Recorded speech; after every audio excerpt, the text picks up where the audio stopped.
வணக்கம். 63 நாயன்மார்கள் வரிசையில இன்னைக்கு நம்ம பார்க்க போறது கொஞ்சம் சின்ன சின்ன கதைகள். இதுல முதலாவதா வர்றது கழற்சிங்க நாயனார் அப்படிங்கிற ஒரு நாயனாரை பற்றி. கழற்சிங்க நாயனார் இவர் ஒரு பல்லவ மன்னர், குறுநில மன்னர்.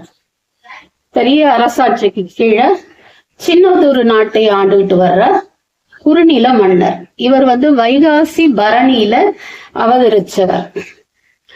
இவர் ஒரு நாள் திருவாரூர் போறார். எதுக்கு? திருவாரூர் ஐயனை தரிசிக்கிறதுக்கு. ஆரூர்ல இருக்கிற எம்பெருமான தரிசிக்கிறதுக்காக மனைவியும் மற்றும் பரிவாரங்களும் புடைசூழ அங்கே கோவிலுக்கு போறார். திருவாரூருக்கு போய் 2 பேரும், அரசனும் அரசியும் இறைவனை தரிசித்துக்கிட்டு இருக்காங்க. இவர் என்ன செய்யறாரு? கண்களை மூடி கொஞ்சம் தியானம் மாதிரி இறைவனை மனதுக்குள்ள தரிசிச்சுக்கிட்டு இருக்கும் போது இந்த மகாராணி என்ன பண்றாங்க, அப்படியே பிரகாரத்தை சுற்றி பார்க்கறதுக்கு வர்றாங்க. அப்படி வந்துகிட்டு இருக்கும்போது பாத்தீங்கன்னா அங்க ஒரு செடியில இருந்த ஒரு மலர் கீழே விழுந்து கிடந்த உடனே அந்த மலரை எடுத்து முகர்ந்து பாக்குறாங்க. முகர்ந்து பார்த்த உடனே அவங்களுக்கு பின்னாடி வந்துகிட்டு இருந்த ஒருவர், அவரும் ஒரு நாயனார் தான். அவர் பேர் செருத்துணை நாயனார். அவருக்கு அதையும் வரும் இனிமே. அந்த செருத்துணை நாயனார் என்ன பண்றாரு?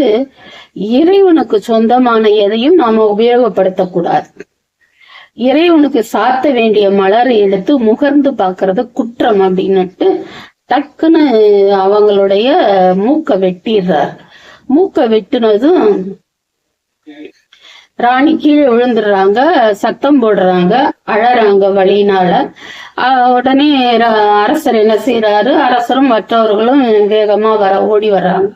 பார்த்தா ராணி மூக்கறுபட்டு விழுந்து கிடக்குறாங்க. பக்கத்துல அவர் செருத்துணை நாயனார் அவர் பாட்டுக்கு நிற்கிறார்.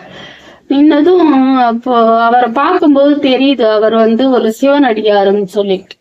அதனால இவரும் சிவனடியார்களுக்கு வேண்டியதெல்லாம் செய்யக்கூடியவர், சிவபெருமான் மீது பற்று கொண்டவர் இந்த கழற்சிங்க நாயனாருங்கிற அரசர். அவர் என்ன செய்யறாரு? அவர்கிட்ட கேக்குறாரு, ஏனைய அப்படி செஞ்சீங்க அப்படின்னுட்டு. இறைவனுக்கு சாத்த வேண்டிய மலரை எடுத்து முகர்ந்து பார்த்தாங்க, அதனால நான் அந்த மாதிரி செஞ்சேன் அப்படின்னு சொன்னதும் அவர் என்ன செய்யறாரு? கழற்சிங்க நாயனாரு முதல்ல அவங்க அந்த மலரை எடுக்கிறதுக்கு உபயோகப்படுத்துறது கை. அதனால அந்த கையை தான் வெட்டணும்னு சொல்லி என்ன பண்றாரு? அவருடைய வாளை எடுத்து ராணியோட கையை வெட்டிடுறாரு. வெட்ட வேண்டியது விரல்களை அல்ல, தலையை அப்படின்னு பாகுபலி சொல்றாரு இல்லையா, அது மாதிரி இவர் கையை வெட்டிடுறார். இறைவன் போதும் இவங்களை சோதிச்சதுன்னு அவங்களுக்கு காட்சி தந்து, உங்களுடைய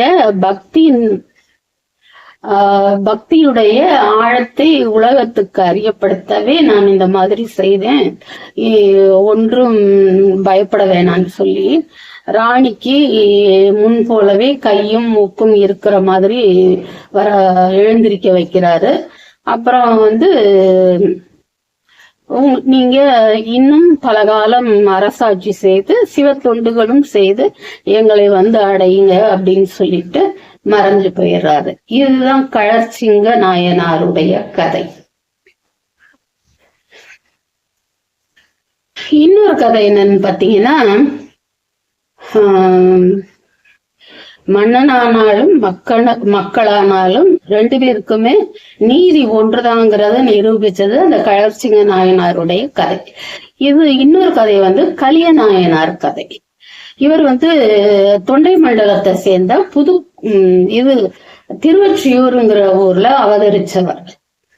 அவரு சிறந்த சிவபக்தர். இதுல அவர் செய்யற தொண்டு என்னன்னா, இறைவனுடைய கோவிலுக்குள்ளேயும் வெளியவும் எப்பவும் வெளிச்சமா இருக்கணும்னு திருவிளக்கு தொண்டு செய்யறது அவரது வேலை.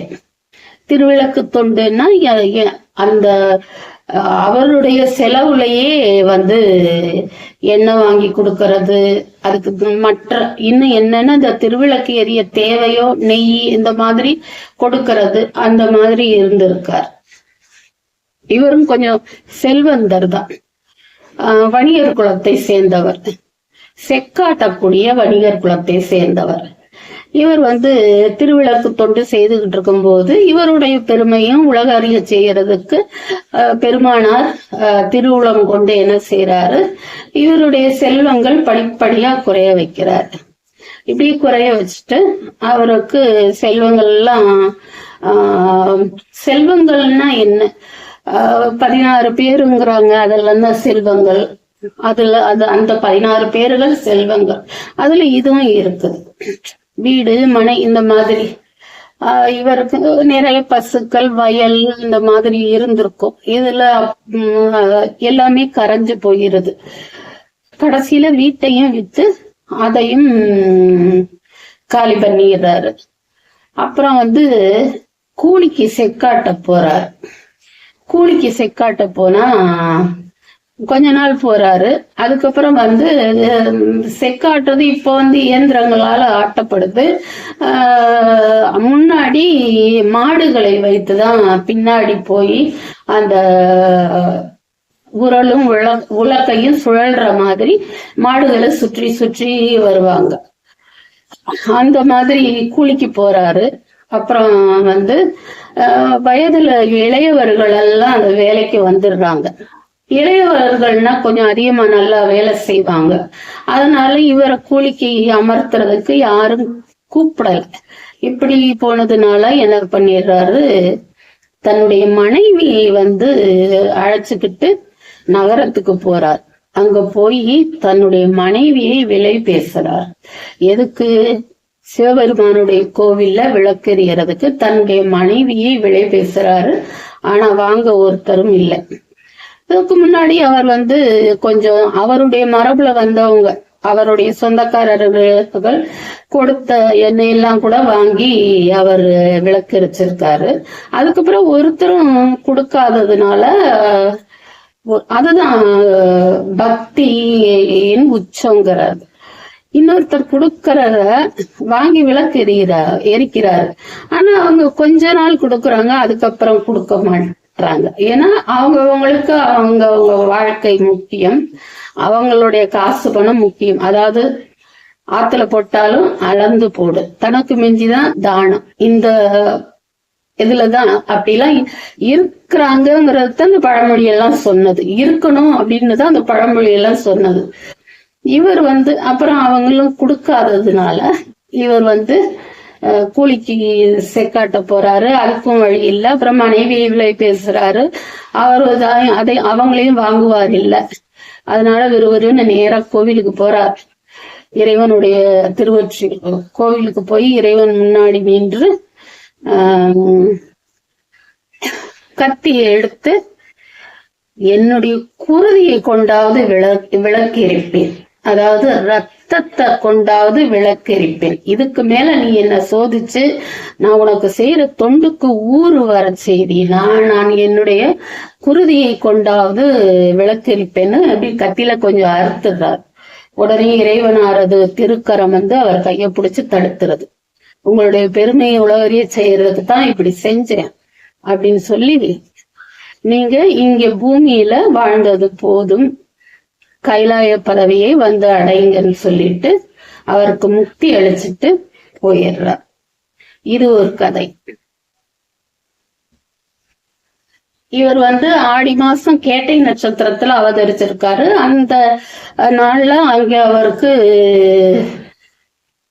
குரு பூஜை நடக்குது. இப்போ இத சொன்னதும் எனக்கு ஒரு ஞாபகம் வருது. நாங்க எப்பவாவது கோவில்ல இருந்து, சிவன் கோவில்ல இருந்து இந்த புரட்டாசி சனிக்கிழமை அப்புறம் வந்து சனிக்கிழமைக்கு ஏதாவது கோவில்களுக்கு போவோம், பெருமாள் கோவில்களுக்கு போவோம். வாரம் ஒரு கோவில்களுக்கு எல்லாருமா சேர்ந்து போயிடுவோம். இது போக இடையில உழவார பணின்னு சொல்லி கூட்டிட்டு போவாங்க. ஏதோ என்னால முடிஞ்சது நான் வந்து இந்த நடைபாதையில இருக்கிற புற்கள் எல்லாம் புடுங்குவேன். அதுதான் செய்வேன். அதுவும் கொஞ்சம் இதுதான். இப்படி திருகி அத அப்படியே தூரோடு வேரோடு எடுக்கணும். அது கொஞ்சம் வலுவாதான் இருக்கும். அதை எடுக்கணும். அந்த வேலைதான் நான் உட்கார்ந்து நவந்து உட்கார்ந்து செஞ்சுக்கிட்டே இருப்பேன். இது உழவார பணிக்கு போவோம். எப்படி போகும்போது ஒரு 2-3 தடவை நான் பாபநாசம் போயிருக்கேன். திருநெல்வேலி பாபநாசம். அங்கே போனா ஒரு 3 மணி வாக்குல தான் எப்பவும் அங்கே போய் சேருவோம் பாபநாசம் கோவிலுக்கு. அங்க பாபநாசநாதரும் உலகம்மையும் அந்த கோவில்ல இருக்கிறாங்க.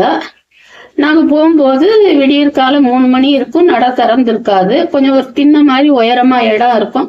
அங்க ஏறி எல்லாரும் படுத்துருவாங்க. கொஞ்சம் கண்ணை செந்துருவாங்க. ஆனா எனக்கு தூக்கம் வராது. அங்க போய் உட்கார்ந்துட்டே இருப்பேன் 3 மணில இருந்து. அப்ப பாத்தீங்கன்னா ஒரு வயதான முதியவர் வருவாரு. ஒரு விளக்கு மாற்றை எடுத்துட்டு அவ்வளோ பெரிய இடத்தையும் கூட்டி பெருக்கி அள்ளி குப்பையெல்லாம் போட்டுட்டு தண்ணி தெளிப்பார். நல்ல பெரிய வாசல். அந்த வாசலை கடந்து இறங்கினோம்னா பெரிய ஒரு 15-20 படி இருக்கு. அதுக்கு கீழே தாமிரபரணி சப்தத்தோடு ஓடும். அருவி சத்தம் மாதிரி கேட்கும். அங்க அவ்வளோ பெரிய வாசலை கூட்டி பெருக்கி அள்ளிட்டு தண்ணியெல்லாம் தெளிச்சுட்டு என்ன செய்வாரு, கோலம் போட ஆள் தேடுவார். அவர் செய்யறது ஒரு புண்ணிய காரியம். ஆனா வயதானவர் அங்க நிறைய பேர் இருக்கிறாங்க, படுத்திருக்கிறாங்க. 5 மணிக்கெல்லாம் நட திறந்துருவாங்க கோவில். அதுக்காக அவர் விடியாம 3 மணிக்கெல்லாம் அவர் செய்யறாரு. அந்த விளக்கு மாற்ற யார்ட்டையாவது கொடுத்து இதை கொஞ்சம் பெருக்கி அள்ளுங்க, கொஞ்சம் தண்ணி தெளிச்சு விடுங்கன்னு சொல்லலாம். வயசானவர் தானே. இல்ல, அந்த வேலையை அவர் தான் செய்வேன்னு சொல்லி இதை நான் 3-4 வருஷம் தொடர்ந்து பார்த்திருக்கேன். நான் அந்த 4 வருஷமும் கோலம் போட்டிருக்கேன் வாசல்ல. எனக்கு அது ஒரு இது கிடைச்சிச்சு. பாபநாசம் கோவில்ல அவர் தொளிச்சுட்டு தண்ணி தெளிச்சுட்டு கூப்பிடுவார் என்னைய, அம்மா கோலம் போடுங்கம்மான்னு.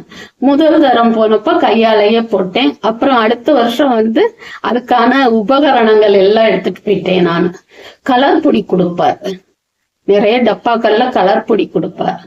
அதுக்கான உபகரணங்கள்லாம் எடுத்துட்டு போய் அதெல்லாம் போட. எவ்வளவு பெருசா போட்டாலும் சரி, இன்னும் கொஞ்சம் பெருசா போடுங்க, இன்னும் கொஞ்சம் பெருசா போடுங்க, இன்னும் சுத்தி கொஞ்சம் பெருசா போடுங்கன்னே சொல்லுவார். அது எப்பேற்பட்ட ஒரு தொண்டு மனம் அப்படின்னு பாருங்க. அந்நேரம் தினம் அந்த நமக்கே இப்பெல்லாம் வாசலே கிடையாது.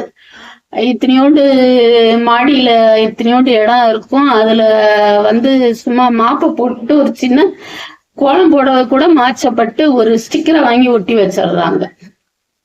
ஆனா அந்த வயதானவர் அந்நேரத்துல அவ்வளோ பெரிய வாசலை கூட்டி பெருக்கி அள்ளி தண்ணீரும் தெளிச்சுட்டு கோலம் போட மட்டும் போடுவார். ஒரு 3 வருஷம் போல நான் செய்திருக்கேன்.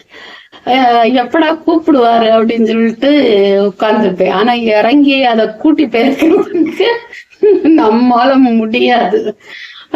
அப்ப அந்த இது நமக்கு பேரு கிடைக்கல. அந்த பேரு அப்படின்னா பெயர் இல்ல, அந்த ஒரு புண்ணியமான காரியம் பேரு எனக்கு கிடைக்கல. அதனால நான் வெறுமனே கோலம் மட்டும் போட்டுட்டு வந்திருக்கேன். இப்போ என்ன ஆகுது, இந்த இதுக்குதான் சொன்னேன், இப்படி ஒவ்வொருத்தரும் இப்படி ஒவ்வொரு தொண்டு செஞ்சாங்கன்னு சொல்றோம். இந்த காலத்துலயும் அப்படி சிலர் இருக்கதான் செய்யறாங்க. இது எவ்வளவு பெரிய இது நமக்கே. அதான் சொன்னேன், நமக்கே காலையில எழுந்திருச்சு வாசல் பெருக்க தொளிக்கிறதுக்கு மாற்றலா இருக்கு. அதாவது கஷ்டமா இருக்கு. இன்னும் கொஞ்சம் தூங்கலாமேன்னு உருண்டு பெறல சொல்லுது. ஆனா இப்படியும் சிலர் இருக்கிறாங்க. அப்ப எப்படி இருந்திருப்பாங்க. சரி, இன்னும் ஒரு சின்ன கதை. காரி, இவர் பேர் காரி. இவர்